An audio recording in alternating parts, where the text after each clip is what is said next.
Saya udah mulai record. Oke, bisa dilanjut ya? Lanjut. Oke, Kak, saya izin bertanya nih, Kak. Kakak ini kan sebagai founder di Garda Pangan, kan ya, Kak? Nah, kalau tanggapan Kakak tuh tentang food waste di Indonesia tuh gimana sih, Kak? Tanggapan ini berarti general banget ya? Iya, secara keseluruhan gitu. Oke, jadi memang kalau masalah sampah makanan di Indonesia itu sebenarnya lumayan mengkhawatirkan ya. Soalnya sebenarnya komposisi sampah paling banyak di Indonesia itu justru sampah makanan. Cuman memang perhatian orang-orang kan masih ke sampah plastik ya gitu. Nah kalau dilihat dari komposisinya di seluruh data sampah Indonesia itu justru sebenarnya hampir 40% tuh sampah makanan. Jadi justru sebenarnya kita harus sudah mulai lebih aware lah sama isu ini gitu ya. Nah, apalagi ya, terus karena isu ini juga belum terlalu seksi, belum terlalu banyak didiskusikan, jadinya apa tuh upaya-upaya penanganannya juga masih sangat minim sih, baik dukungan dari pemerintah berupa regulasi itu juga sangat minim, badan-badan kayak Garda Pangan kan juga masih sedikit, sama awareness masyarakat juga masih rendah gitu. Iya Kak, saya nambahin juga nih Kak, mau nanya juga nih Kak. Kalau kan tadi Kakak bilang kan ini ya di Indonesia itu kan paling banyak sampah makanan ya. Nah itu apa mungkin nggak sih Kak dari pengaruh budaya kita yang kayak misalnya kalau ada hajatan atau acara pernikahan gitu kan kita biasanya tuh cenderung ngelebihin 2 kali lipat porsi dari tamu yang datang gitu Kak. Nah itu kan ujung-ujungnya kadang-kadang ada aja pasti yang basi atau kebuang gitu Kak. Nah itu mungkin pengaruh dari situ nggak sih Kak? Dan kalau misalnya itu gimana? Ada nggak sih Kak cara mensosialisasikan itu biar supaya nggak makin menjadi-jadi gitu Kak? Kalau dari event kayak gitu tuh sebenarnya salah satu aja ya. Jadi sebenarnya sampah makanan tuh kita kenal dua istilah, food loss sama food waste. Cuman yang banyak orang ngomongin kan emang food waste ya. Kalian udah tahu nggak bedanya food loss, food waste? Iya, food waste itu makanan jadi yang kebuang ya Kak ya, kalau nggak salah. Bener. Kalau misalnya food loss itu dia bahan pangannya yang masih belum diolah gitu ya Kak? Betul. Jadi kalau di supply chain itu kan dari hulu ke hilir, hulunya itu kan pertanian, peternakan misalnya, terus ditransport, terus di storage misalnya, dibawa ke gudang, terus habis itu nanti diperjualbelikan masuk ke retail, retail itu berarti pasar, supermarket dan lain sebagainya. Beberapa masuk juga ke bisnis makanan kayak restoran, hotel, warung dan lain-lain. Terus sama di konsumsi, yang paling hilir itu retail sama konsumsi itu. Nah, food waste itu yang terjadi di tingkat retail sama konsumsi. Kalau food loss itu yang terjadi di sebelumnya, jadi termasuk di hulu-hulunya ya, di lahan, di transport, di storage, itu namanya food loss. Nah, jadi sebenarnya sampah makanan itu terjadi mulai dari hulu sampai hilir. Dari pertanian banyak terjadi, terus kemudian di transport itu juga pasti ada yang rusak, terus di storage juga pasti ada yang rusak, terus kemudian ada yang terbuang di pasar, ada yang terbuang di rumah makan, dan ada yang terbuang di rumah tangga, event, dan lain-lain. Jadi kalau yang tadi disebutin event itu cuma sedikit sekali bagian dari seluruh rantai produksi makanan gitu. Jadi Tapi dari awal betul. produksinya kayak, iya memang udah ada Betul. ya. Betul. Jadi kalau misalnya di pertanian problemnya macam-macam. Kalau di pertanian misalnya nih, pasti kan ada aja tuh yang terbuang ketika panen di lahan. Atau misalnya petani tuh sengaja ninggalin buah atau sayur yang nggak sesuai standar, standar tengkulak atau standar pasar, itu tertinggal di lahan. Itu udah hitungannya udah food loss.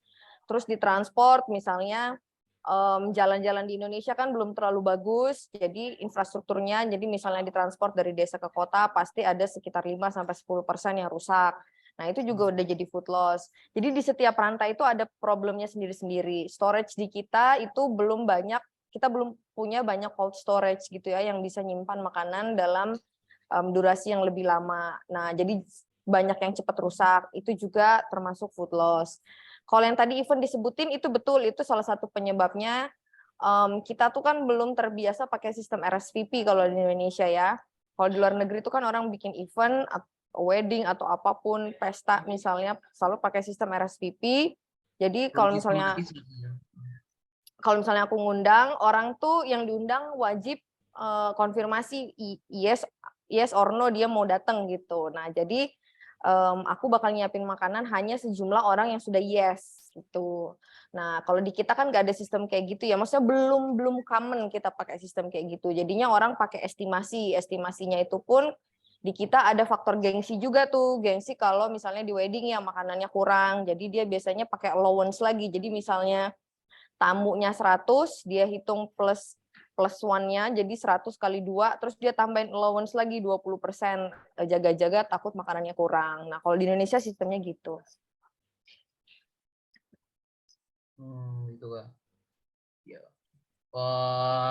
Selanjutnya Dimas ya, mau tanya ya Dimas.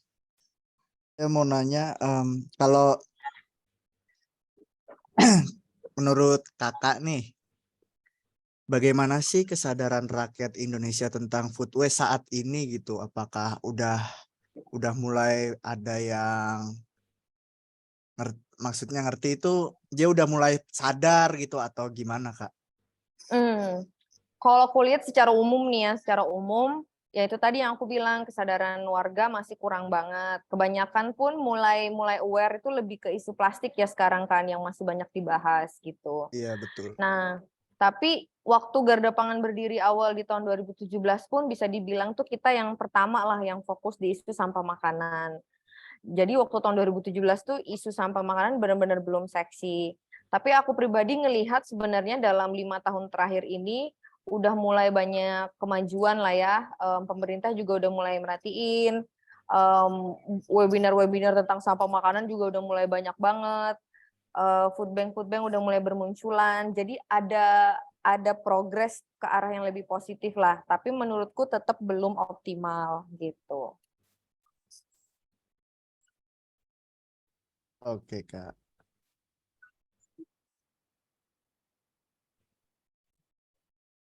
Mungkin Ilham mau ada yang ditanyakan? Cara efektif belum ya? Upaya programnya apa ya Pak ya sebenarnya? Kalau dari ya mungkin upaya programnya sih Om. Upaya program dari upaya dari program untuk menangani food waste di Indonesia. Gitu Kak. Oke. Ini aku udah muncul nggak? Udah Kak. Sudah jelas Kak.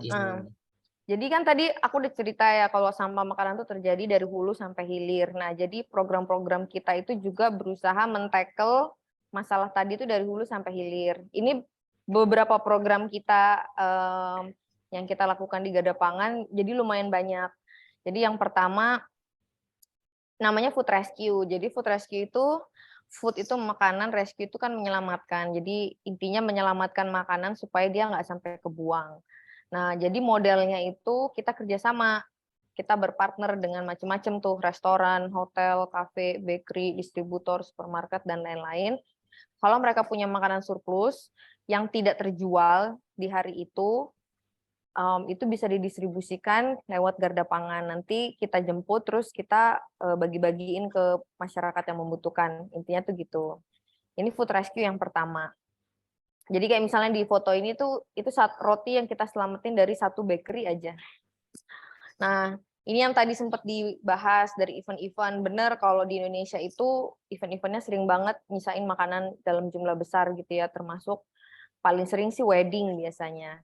Nah, itu tuh juga bisa manggil teman-teman Garda Pangan, nanti kita datang ke sana, terus kemudian makanan surplusnya itu kita packing ulang, terus kita distribusiin juga ke warga yang membutuhkan.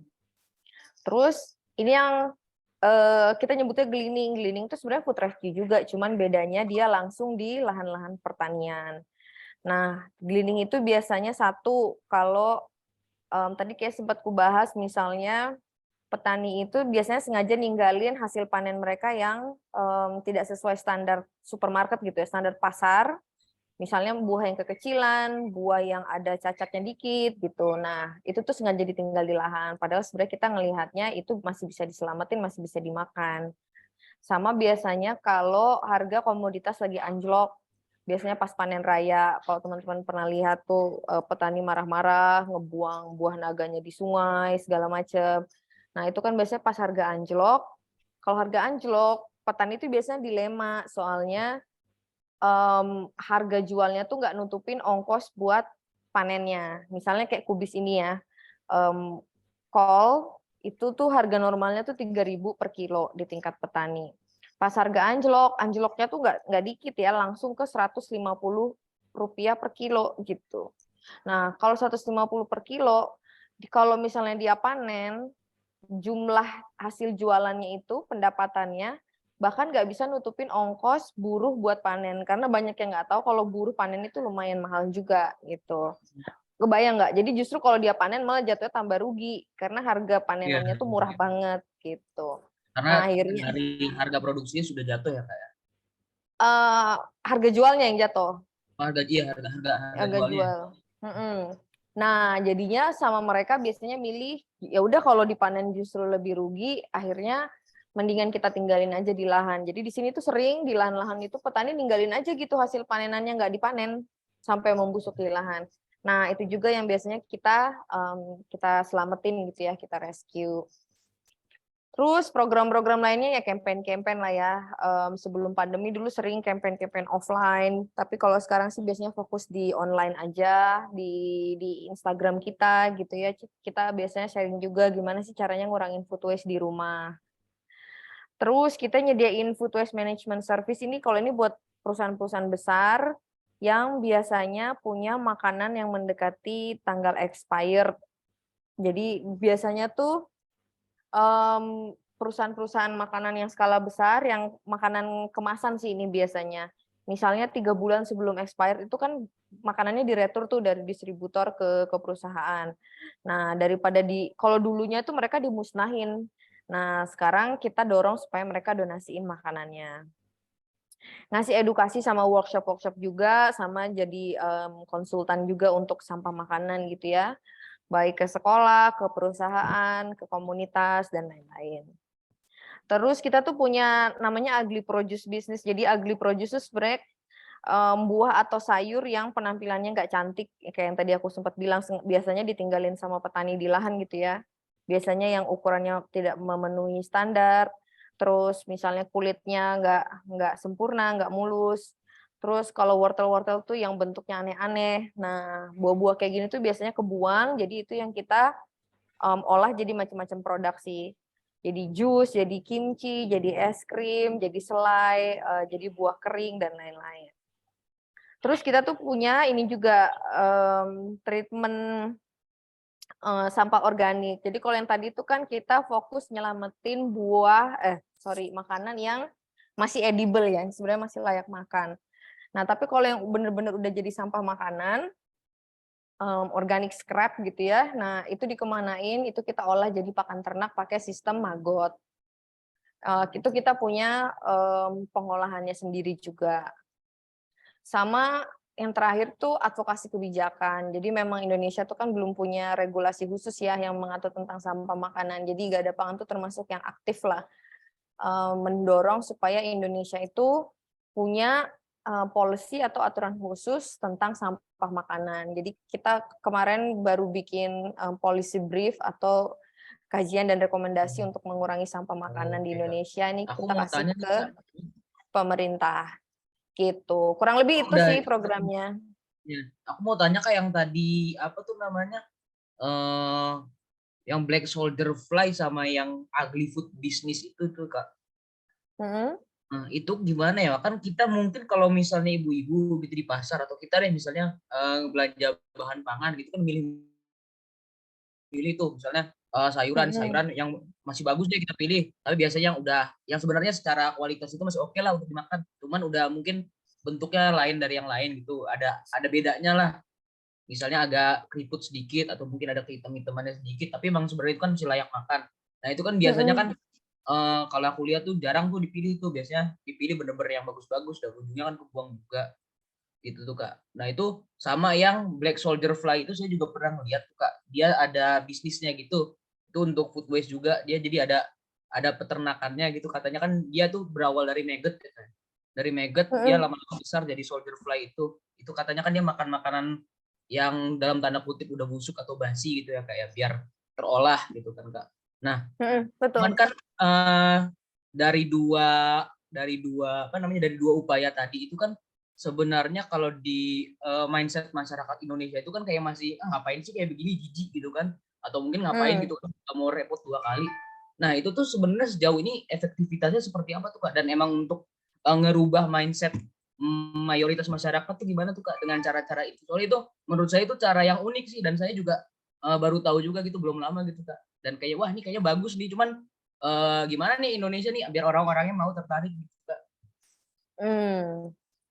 Kalau agri produce tuh memang benar, kalau sebenarnya ya manusiawi ya, kalau misalnya kita beli buah atau sayur juga pasti pengennya cari yang mulus gitu. Nah ya garda pangan karena kita tahu nggak ada yang salah sebenarnya kalau kita mau makan buah yang mulus, yang cantik, tapi jangan alergi juga sebenarnya sama buah-buah yang mungkin kurang cantik. Ya perannya garda pangan ya justru untuk ngasih tahu isu itu, bahwa ternyata kadang kita nggak sadar kalau pola makan kita yang seperti itu, yang cuma mau makan yang bagus-bagus aja, ternyata itu bikin supermarket juga nggak mau nerima buah yang kurang cantik. Akibatnya karena supermarket nggak mau nerima, petani juga nggak mau panen gitu. Nah, jadi maksudnya pola makan kita yang kita kira nggak ada dampaknya itu ternyata ngefeknya kemana-mana gitu. Nah, ya udah perannya garda pangan ya buat menyebarluaskan apa ya kesadaran tentang inilah gitu. Kalau kita kasih tahu apa dampaknya ya semoga orang-orang mau mulai merubah lah ya pola konsumsinya gitu sih. Kalau yang maggot ya memang apa namanya, yang namanya juga maggot ya. Ya emang pasti ya orang yang kerja di industri persampahan pun tahu ya pasti ya seperti halnya sampah lah, pasti bau dan segala macam. Kalau maggot sih emang makanya kita punya plan-nya, plan apa tuh site-nya gitu ya yang untuk pengolahan itu. Jadi bukan berarti kita kayak nyuruh orang buat bikin plan maggot, enggak, kita punya plan maggot itu kita pakai untuk mengolah sampah organik yang kita kumpulin dari mitra-mitra kita yang tadi aku bilang, resto, hotel, cafe, bakery itu gitu. Jadi maggot ini baru untuk dari internal garda pangannya aja ya Kak, ya belum disebarin misalkan udah kampanye ayo misalnya mulai pelihara maggot, itu belum ya, ini berarti masih perlu sosialisasi lagi dan dibuktikan dari internal garda pangan sendiri ya Kak berarti. Kita nggak terlalu ini sih, kalau sebenarnya di rumah tangga tuh yang paling gampang tuh sebenarnya justru ngekompos ya, mengkompos dan biopori gitu. Soalnya emang ya kita tahu lah nggak mungkin tiap rumah tangga berternak maggot. Tapi kalau ada yang mau beternak maggot ya silakan gitu. Maksudnya tapi kita tidak mendorong supaya rumah tangga tuh bikin industri maggot gitu. Yang kita dorong kalau di rumah tangga itu adalah mengkompos sebenarnya. Jadi sisa-sisa makanan rumah tangga itu bisa dikompos. Kompos tuh kan nggak bau. Relatif mudah, tapi bisa ngurangin sampah makanan supaya nggak berakhir di TPA gitu. Atau biopori, jadi kita juga punya jasa biopori sebenarnya, ini tadi nggak aku sebutin. Jadi biopori itu dia kayak apa namanya hole gitu, apa lubang panjang. Biasanya kalau di Jakarta sama daerah-daerah rawan banjir itu sebenarnya itu untuk resapan air ya. Nah tapi sebenarnya biopori itu bisa dipakai juga untuk mengkompos makanan. Jadi tinggal ditaruh di lubang itu, ditinggalin, udah nanti dia jadi kompos. Terus bonusnya adalah dia jadi bisa memperbaiki struktur tanah dan jadi resapan air supaya nggak gampang banjir. Biasanya kita rekomendasikan untuk rumah tangga itu sih.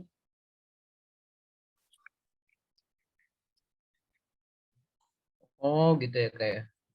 Berarti untuk itu kayak biopori sama penggunaan kompos itu ya tadi ya, mungkin disosialisasikan untuk digunakan dalam lingkup rumah tangga gitu ya Kak. Betul. Iya, aku udah pertanyaan lagi nih Kak. Kan baru ngeliat nih, udah ngeliat kemarin-kemarin tuh Indonesia tuh peringkat kedua food waste terbesar ya Kak. Setelah nomor 1 Arab Saudi. itu kan kalau kita lihat-lihat kan sebenarnya ironis ya Kak, gimana ketimpangan dan kesetaraan pendapatan pangan itu tuh di Indonesia tuh masih susah banget antara satu daerah dan daerah lainnya, atau bahkan mungkin cuma beda blok doang nih, kita rumah misalkan perumahan elit, sampingnya perumahan menengah ke bawah, tapi hak dia untuk mendapatkan makanan yang layak itu kan udah beda nih Kak. Nah, itu kan sebenarnya kan ini ya ironis ya, tapi ternyata kita masih banyak food waste gitu Kak. Terus itu gimana sih Kak? Ada nggak sih Kak kalau dari Garda Pangan sendiri untuk mensosialisasikan hal itu secara luas gitu, entah itu dengan kampanye offline atau dengan kampanye online untuk menyuarakan keluh kesah dari Garda Pangan dan keluh kesah mengenai isu-isu atau situasi saat ini gitu Kak? Oke. Kalau yang sampah makanan tadi itu sebenarnya memang ini ya, peringkatnya tuh sebenarnya dinamis. Jadi sebenarnya kita tuh bukan negara pembuang sampah makanan terbesar kedua di dunia. Jadi itu banyak yang salah kaprah juga itu sebenarnya. Jadi itu kan penelitian tahun 2018. Nah, waktu penelitian itu keluar, memang sampelnya itu adalah negara-negara G20. Jadi cuma 20 negara yang disampel. Nah, Indonesia waktu itu negara pembuang makanan terbesar kedua di antara negara G20 sebenarnya. Nah, cuman data terbaru ini udah keluar sebenarnya tahun 2022. Data terbaru tuh sekarang kita masih di peringkat kedua. Ini udah berubah lagi. Ini tuh sebenarnya data tahun 2021. Jadi sebenarnya datanya dinamis banget. Tapi di terakhir tahun 2022 ini kita peringkatnya nomor 2 di antara negara G20 dan peringkat 35 di seluruh dunia gitu sebenarnya. Itu kalau masalah data. Kalau yang campaign ya balik lagi yang aku tadi bilang, salah satu kegiatan kita ya memang campaign salah satunya gitu, baik secara online maupun secara offline. Cuman karena sekarang setelah pandemi itu emang kita lebih banyak fokus di online. Ada lagi mungkin pertanyaan yang mau disampaikan? Ya lanjut Kak, maaf Kak. Lanjut dulu aja Kak. Ya lanjut dulu aja Kak, tadi koneksinya punya internet saya. Oh, iya yang tadi aku bilang ini yang campaign-campaign yang kita lakukan baik online maupun offline gitu. Oke, saya mau bertanya nih Kak. Kan saat ini kan lagi fokusnya di campaign online ya Kak. Kalau menurut Kakak tuh kira-kira dari semua campaign yang sudah dibuat itu sama Garda Pangan, yang menurut Kakak paling berhasil atau sangat terlihat efeknya tuh dari campaign yang mana ya Kak? Oh, yang mana nih maksudnya antara apa dan apa? Yang menurut yang paling ini aja Kak, yang paling menurut Kakak tuh wah nih campaign ini bagus nih mendapatkan apa ya? Responnya mungkin Respon yang baik dari orang-orang gitu. Atau mungkin dampaknya terlihat nih dengan campaign yang ini kayaknya kita bisa banyak mengurangi food waste gitu. Iya, ya. Sebenarnya kita kalau bikin campaign tuh nggak per project gitu ya, nggak ini campaign tentang ini, campaign tentang itu, sebenarnya enggak sih. Campaignnya tuh ya continue aja terus, biasanya paling nggak tiap bulan tuh kita ada ngasih 1 atau 2 lah cara-cara ngurangin food waste. Ini kayak salah satu contoh postingan aja. Kita sering buang batang brokoli kan, nah sebenarnya itu bisa diolah, jangan dibuang, gitu aja. Jadi kayak tips-tips praktikal. Jadi kita tuh malah udah males ya campaign-campaign yang terlalu general, jangan buang sampah makanan dan lain-lain. Karena sebenarnya orang Indonesia tuh kebanyakan ya udah tahu gitu, udah tahu kalau emang kita nggak boleh buang makanan. Cuman yang mereka sering nggak tahu tuh adalah gimana caranya gitu ya, diaplikasikan dalam kehidupan sehari-hari, dari hal-hal yang simpel aja yang bisa kita lakukan di rumah gitu. Termasuk ya ini salah satu contohnya aja, ini kayak ide kecil banget kan batang brokoli gitu, ternyata sebenarnya bisa dimanfaatin. Kalau kita punya nasi sisa itu sebenarnya bisa dimanfaatin jadi apa, hal-hal kayak gitu aja sih yang buat mengurangi sampah makanan. Jadi bukan kayak per project gitu ya campaign tentang ini, campaign tentang ini. Tapi ya continue aja, kita kalau buka Instagram pasti ada tuh tips-tips cara ngurangin sampah makanan di rumah gitu. Oke, baik Kak. Terima kasih. Ada yang mau bertanya lagi mungkin dari Alvin atau Ilham? Kak, baik Kak. Selanjutnya mungkin ini ada pertanyaan terakhir, yaitu harapan apa dari organisasi ini tentang Foodfest Kak? Gimana? Sorry. Harapan seperti apa dari organisasi ini tentang Foodfest? Kalau harapan ya pasti pengen supaya program-program dari yang udah kita lakukan tadi, yang udah aku jelasin itu tetap bisa lanjut gitu ya, tetap bisa konsisten. Terus pengen banget juga pemerintah mulai aware juga nih, mulai peduli sama mulai bikin regulasi khusus tentang sampah makanan di Indonesia. Terus kemudian kalau buat bisnis-bisnis makanan, harapannya juga makin banyak yang join ya sebagai mitra, supaya makanan-makanan surplus mereka yang nggak kejual tuh bukannya dibuang, tapi sebenarnya bisa dimanfaatkan buat ngasih makan orang-orang yang membutuhkan. Sama ke masyarakat ya juga harus mulai ngurangin sampah makanan dari skala yang paling kecil lah ya, dari diri sendiri, dari rumahnya sendiri, supaya maksudnya upaya pengurangan sampah makanan itu betul-betul holistik dari berbagai sisi gitu. Pemerintahnya jalan, kita sebagai food bank jalan, masyarakatnya jalan gitu. Jadi intinya seluruh komponen masyarakat tuh bersinergi gitu ya untuk mengatasi salah satunya food waste ini gitu kan Kak. Bisa dibilang begitu. Karena kalau misalnya udah merata nih ya ke depan-depannya gitu udah pengaruhnya juga besar gitu ya Kak. Berarti udah bisa. Betul. Supaya lebih berdampak gitu lah. Gitu Kak. Ya mungkin itu saja sih Kak yang mau kita obrol-obrolin Kak. Ya. Siap. Ya Kak, mohon maaf Kak, bisa on cam Kak, kita mau foto bersama Kak. Aku nggak dulu ya, ini soalnya lagi tidak kondusif, nggak apa-apa Kak? Oh ya udah nggak apa-apa, kita mau Oke, ya. ini nggak apa-apa ya Kak. Satu, Mau foto dua, ya? ya mau foto untuk bukti aja sih Kak. Siap. Nggak apa-apa Kak. Satu, dua, tiga. Satu, dua, tiga. Iya, sudah.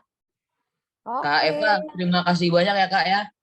Thank you juga ya udah berdonasi. Sudah menyempatkan waktu dan ya alhamdulillah kita banyak dapat insight juga nih untuk kelompok kita dan yang kayak tadi ada hal-hal yang kita penasaran juga sudah alhamdulillah sudah terjawab Kak. Kayak yang tadi Ugly Food dan BSF itu terus terang saya penasaran karena ya itu hal-hal baru menurut saya gitu Kak. Menurut kami dia. Dan alhamdulillah sudah mulai sudah terjawab semua ya Kak. Siap. Sukses terus untuk Garda Pangan Kak ke depannya atas apa yang dijalankan semuanya pokoknya bermanfaat untuk masyarakat dan bermanfaat juga untuk Garda Pangan ini semakin dikenal dan juga bisa ngerubah mindset negatif orang tentang kayak hal-hal tadi deh dan yang paling penting sadar tentang food waste Kak. Siap. Thank you ya. Good luck juga Kak, buat tugasnya. Ya, Kak, waktunya, Kak. Terima kasih banyak Kak atas waktunya Kak. Bye-bye. Terima kasih Kak.